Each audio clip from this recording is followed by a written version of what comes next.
If you had to restart your board game collection with just 5 games, which would you choose? This question isn't just hypothetical for many board gamers over here. It's a reality that inspired this series. Hello everyone, my name is Nezi. I'm a published board game designer and soon to be a publisher from Turkey. In each episode, I sit down with a gamer who has a large board game collection and I ask them the same question. Which 5 games would you choose to rebuild your board game collection from scratch and why? This series was born from a unique challenge we face in Turkey since August 2024. Our government doesn't allow board game imports with a strict limit of 27 euros, including shipping, making it extremely difficult for us local gamers to access new games. So when Turkish board gamers have a rare chance to buy a new board game, that choice becomes incredibly important. Now, normally I conduct these interviews face-to-face with my guests, but due to time zone and location differences, this episode was done a bit differently. My guest is Richard Ham, known to many as Rahdo, one of the most respected board game reviewers in the community. Now let's hear which 5 games he would choose to restart his collection.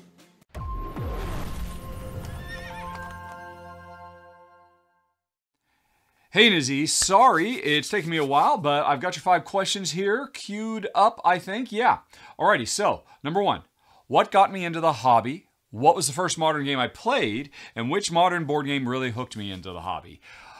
Actually, I think all 3 of those are the same thing. Pandemic, the original Pandemic. Heck, I've still got my copy that I ended up getting, hold on, picking up in 2009. Here it is. This old first edition Pandemic. I was on a business trip in Seattle and I had, oh man, the box is actually coming apart. You can see it's been very well loved. What happened is I was going to be making a trip, a road trip, in a van, a camper van with my wife through France. And that was coming up in my near future. And I was thinking, what are my wife and I going to do for fun when we're not sightseeing and whatnot? We play a lot of video games together and we watch a lot of TV together, but we're not going to be able to do that in the camper van. So what's going to be our relaxing activity? And I thought, you know what I should do? I should get a copy of Travel Scrabble. Because that's something my family and I used to play when I was a little kid. And I remember it had fond memories of that. And I thought, oh yeah, look, we could just play Scrabble when we got nothing else to do. And so I went into a board game store in Seattle. Like I said, I was traveling at the time on a business trip. And so I went in and I asked the clerk, hey, do you have a copy of Travel Scrabble? And he said, yeah, I probably do somewhere in here. But tell you what, I'm not going to sell you that because this was a friendly local board game store. It was Blue Highway Games in Seattle, Washington. They had hundreds of modern board games. Now remember, this is back in 2009. There's nowhere near as many as there are now, but still, I was blown away. I had no idea what I was looking at. And he said, tell you what are your hobbies? What are your interests? What is your wife into? What do you enjoy together? Whatever you come up with, I'm going to come up with the perfect game for you. And after talking with him for a while, he recommended Pandemic. And so I bought it, and Jen, my wife and I, we took it on that road trip through France. And while we had a great trip, saw all kinds of amazing things, Mont Saint-Michel and stuff like that, the most memorable elements of that trip were, at the end of the day, when we get back to that tiny little camper van, we would play another game of Pandemic lit by the dim fluorescent light. We could barely see what we were doing, and every night we found a new way to lose, but we were both hooked. And after I came back home, I realized, oh my gosh, there's probably more of these, and I started searching for more games to feed my initial appetite, and became an addict. And within 2 years, I picked up a camera and started filming games, and now I'm where I am now, surrounded by all of these and answering your questions. Okay, number 2, do you track your played games? Roughly how many games have you played so far, and how many are in my current collection? I think right now I've got somewhere between 400 and 500 games in my collection. Actually, we are, in about a month's time, we're going to be moving from the United States to Ireland. And I'm planning on trying to make a lot of hard cuts and get rid of 100 or maybe 200 games so I can get back down to, more like 250 or 300 games. That seems like a reasonable collection size. Like enough for 1 game a year, every day, something like that every year. Something, because I feel like I've got too many games right now, but it's probably something like that. How many games have I played? That is hard to say. I'd say probably at least 3, if not 4,000 games. Probably. I mean, I've filmed over 2,000 for my channel, and I know I've played a lot of games that I haven't filmed. So I'm going to say probably between 3,000 and 4,000, but it's kind of hard to say beyond that. Alrighty, because I used to log every play we did. I did it for years. But what happened is, as my channel became more and more popular, people would start following my plays. And they'd start making assumptions about, oh, he played this game this many times, or, oh, he's got this new game and he's played it, but he hasn't filmed it. What does that mean? And people were trying to read between the lines. And I'm like, just stop it. It doesn't mean anything. There's all you don't know what's going on in our lives. And I realized, okay, this is creating too much of a distraction. So I ultimately stopped recording my plays.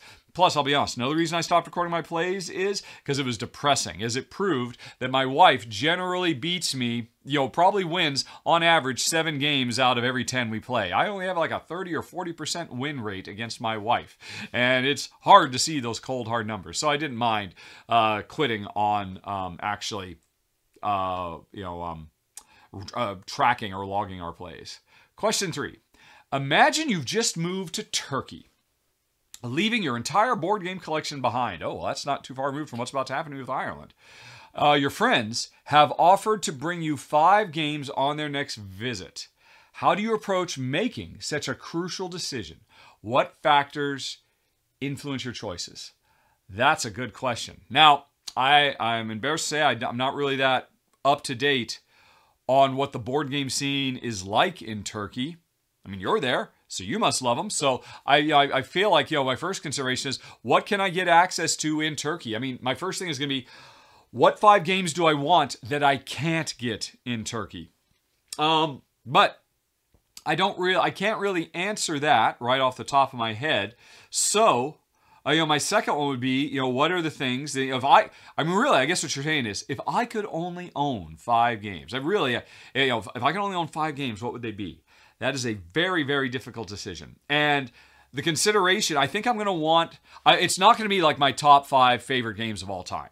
Because then that means I'm going to have 5 games that are all very similar to each other. I want to have a variety. I'm going to want to have one game that probably whatever my wife's favorite game is, period. Which is probably Roll for the Galaxy or maybe Marrakesh.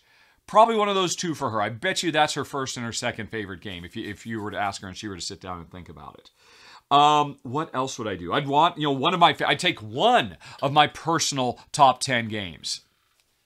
Which one would it be? It'd probably be Castles of Burgundy, because that new deluxe version of Castles of Burgundy has so much content in there. I mean, I could play just that game alone for years and constantly get new experiences, because the new super deluxe version just has, it has a decade's worth of expansions built into it. So I'd be looking for variety, and I'd be looking for games with a ton of replay value. So there's a couple right there. But I'd also be looking for games that, work in a bunch of different situations. I mean, really, 99% of the time, it's just me and my wife playing. But I think of the 5 games I'd play, I'd have to have one game that just plays really well at a high player count, but that is easy to teach and learn, but doesn't scare new players away. I mean, I'm saying I would need to have a game in case I have a big group of people around, and not all of them are gamers, but some of them are gamers. Me and my wife are gamers. I'd have to come up with a game that has a high player count that can work for new people and experienced people. It would probably be a roll and write. Right? Because, roll and write, like bingo style roll and writes like Avenue, those work really well at any player count, and they can be really deep and crunchy, but they're still super easy to teach and learn. So I probably have something like that just for the social. If I remember a situation where I need to have a game that I could play with a lot of people, but that Jen and I would enjoy just playing by ourselves as hardcore, super game geeks. So that'd be 3. So I've got Jen's favorite. I've got one of my favorites. I've got this a group one. What else? What else do I like? Again, I want more variety. Kind of unique experience. I've got a couple of Euros. I've got 3 Euros. I guess I'd think about, what are our favorite mechanisms that aren't being, touched by any of those? I really love tile laying games. It'd be hard for me not to take a tile layer. Although, a tile layer could combine really well with a game that just works well for a bunch of people, like Like Isle of Cats, maybe. Oh, Isle of Cats is maybe a little bit too heavy. Isle of Cats is a roll and write. Oh, no, but that doesn't go for a high player count. Anyway, that would be the kind of thought process. I'm halfway through, but I'd give this a lot more thought. I would study but like I said, I'd want to have one that I could play with a group in case I ever need it. And the other four would be just for me and Jen. A couple of our favorites. I'd want like one really big epic game. If we got a whole afternoon, but that could be Burgundy. I'd want, one really fast, quick playing game that's really portable that I can just take with me anywhere. And then I'd want like probably 3 medium length games that are, 60 to 90 minutes. I'd want at least 1, if not 2 co-ops. Probably just 1, because I like co-ops more than my wife, and I'm really more worried about her. Yeah. So, that would be kind of the thought process. Those would be the factors that influence my decision. That's how I would approach that crucial decision. But I can't do it now because that is hard. But it was just, it was an interesting thought process. 4. Then one more thing. I can think of one other thing. Again, it goes back to my original. Some of the, I don't know. Can you get Roll for the Galaxy in Turkey? No? Then it goes on the list. If any of the things that I identify I could get locally, well, they'd come right off the list. And I'd be trying to get for the stuff that would be much harder to get my hands on as well. Anyway, then, question 4. Let's go through your carefully chosen. You didn't make me pick 5 games. You made me decide how I'd pick them. But now you're saying I got to pick them. My carefully chosen 5 games. What made each one worthy of precious space in my friend's luggage for the journey to Turkey? Well, hopefully that last question, kind of. But you know what? Here's the deal. For every one of those parameters, right? I have at least a dozen games on my shelves. If I got 400 to 500 games, I've got at least a dozen. That every single thing. So what would be that secret sauce that would make me choose any one of them over a bunch more? I think more than anything else, because again, I'm assuming this thought process is these are the 5 games I've got for years. I just don't have access to anything more. So the number one consideration is always going to be replayability. Some games are amazing. They're great.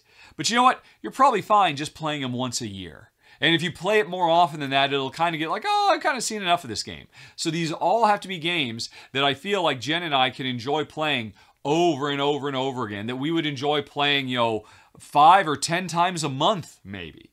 And that's very few games really can hit that milestone, that can withstand that level of replayability. So I think that would be the ultimate deciding factor.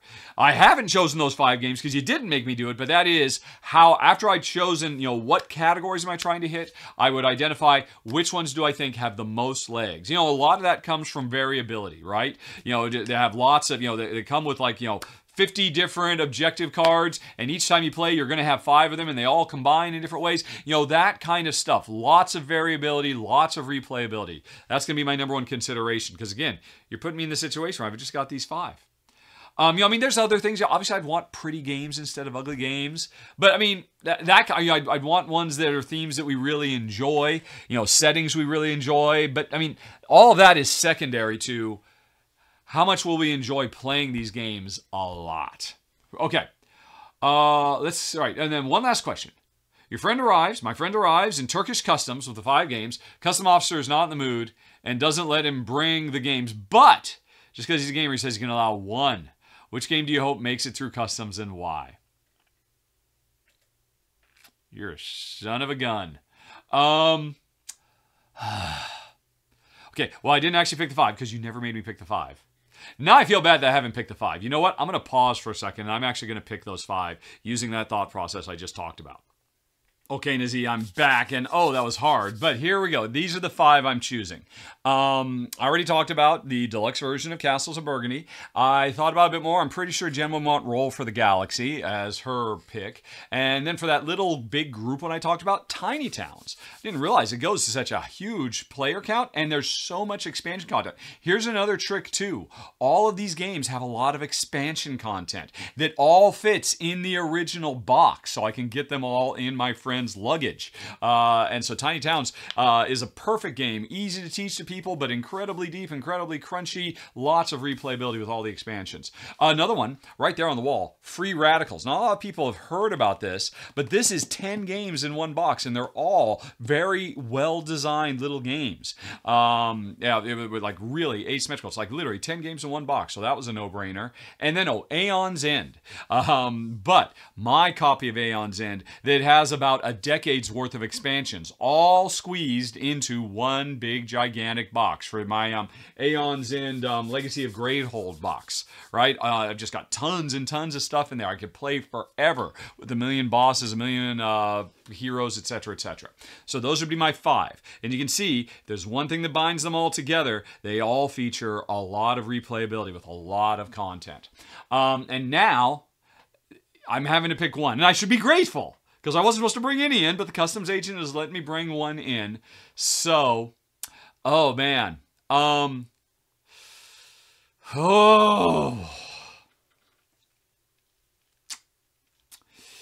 You know what? I think it's going to be Tiny Towns. Because it's not just me and Jen, it's other people we might want to play with. I can only have one. I can't stress just how amazing Tiny Towns is. It does not get near as much love as it should. Just a fun, fast little 20-minute game. You can just set up again, mix and match, tons of different buildings that combine in all kinds of interesting ways. Really satisfying gameplay, incredibly easy game to teach. Works great as a solo game all the way up to whatever it is. I think it goes up to 7 players. Maybe it's 6. I think it's 7. Regardless, I think I'm surprising myself. I wouldn't have guessed it. I'm going to go with Tiny Towns if I could only own one. Alrighty, and there you go. Those were your 5 questions. Hopefully those were some good answers. Thanks for making me sweat a little bit. Okay, talk to you soon. Bye-bye.